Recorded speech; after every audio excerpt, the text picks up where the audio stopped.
I was basically a painter at the beginning. And so when I was taking different classes, most of the stuff that I was doing before I went into, I guess, from Austin to Chicago was large paintings that were basically 4 feet by 4 feet, and they were based on like beautiful fabric materials of my family members, the curtains, the landscape type ideas. And when I was working on those ideas, I really discovered that I was not really coming across to my audience what I wanted them to see.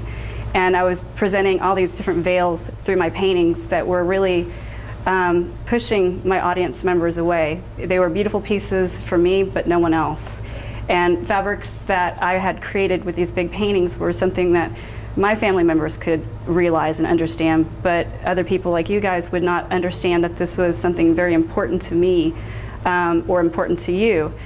So I started using the museum as kind of a guideline and kind of a place where I really wanted to investigate like how people were coming into a place of different classes and different backgrounds and different ages, and they were approaching some of the same artwork in the same way. And so I started creating ideas and different questions for myself, like how to make my audience react to certain pieces.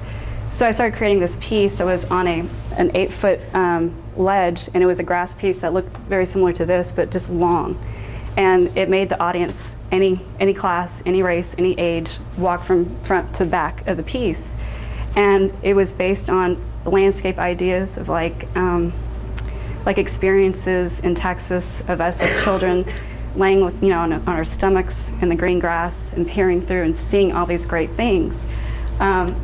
So that's what I started to do with these guys and make these little beautiful little worlds, these beautiful like colors that you could come up to and approach in different ways and have these many 14 different worlds to interact with.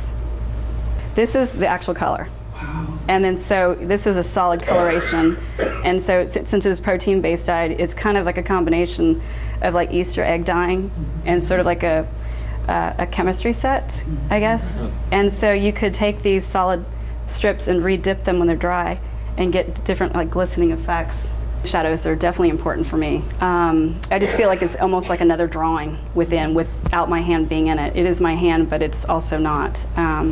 And usually there's 2 or 3 different values of shadows within each piece, which really gives it more depth and kind of has a reaction with the wall. So no longer is it just hanging on the wall just as a painting or drawing.